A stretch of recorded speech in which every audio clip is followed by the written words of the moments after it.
So, here we are looking at one of the built Ridley 2012 X-Fires provided to us by our good friends at Ridley Bikes USA, of course direct from Belgium. I just wanted to do a quick overview of what we got going on here for 2012 with blog posts and other media coming up shortly.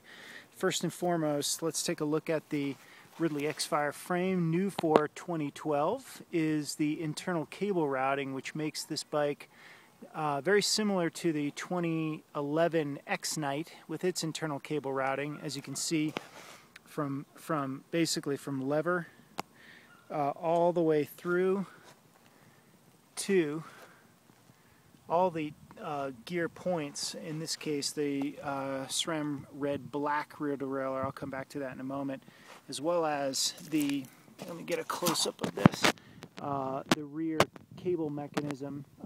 You can see that it's completely sealed all the way through. Phenomenal frame. The entire bike weighs in at about 17 pounds. I'm using Time ATAC pedals, which are a little bit heavier than, let's say, the titanium versions of some of the Crank Brothers, but I've been using these for years. In this case, you're seeing not the wheel set that we will be using as sponsored folks from Clement. I should say tires, not wheels. These are an old set of Dugast file treads that I'll kind of be rocking out at Cross Vegas on. But let's talk about the SRAM goodness. As you can see here, this is SRAM, the new red-black componentry, including their new black anodized cyclocross rings for the red crankset. I'm running 4638 in a 130 BCT.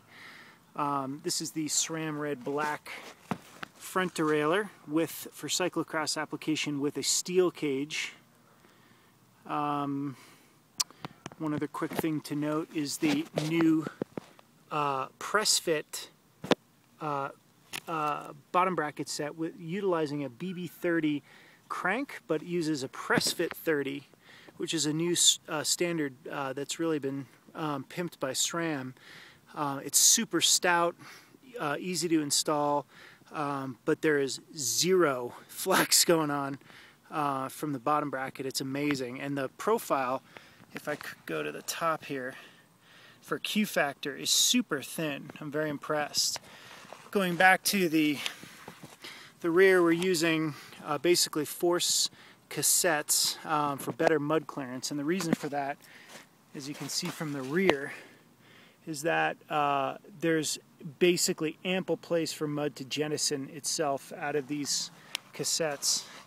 Topped off by the SRAM red black derailleur and ceramic pulley system.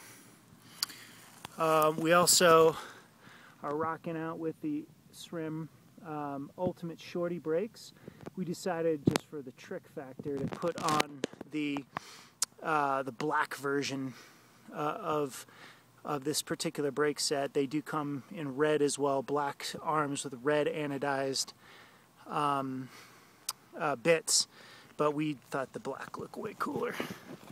All said and done, we are incredibly stoked on the bikes. A couple of other points of interest. We're using Ritchie components as well. I use the 4-axis stem at 120 millimeters. This year I'm utilizing the Ritchie Logic Curve bars, WCS bars, which provides a little bit different drop than the Ritchie Classic bars I've used for quite some time. I'm going to give these a go. They feel pretty good. It's a little gets me a little different position on the bike due to the fact that, as right here, there's a little bit longer of a reach. So be advised, these bars versus Classics will set you a little bit farther up the bike. Another aspect are the SRAM levers. Really no difference from last year that I can tell, other than the graphics package is a little different. You can see SRAM much larger.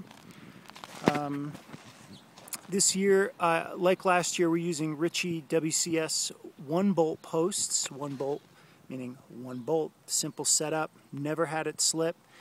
I'm using a 25mm setback this year. Last year was a 0, so I'm trying different seating positions for this year. And yeah, that should give you a good overview of what's going on. Again, a detailed blog post coming up, but we're super excited to be on Ridley again this year. Cheers.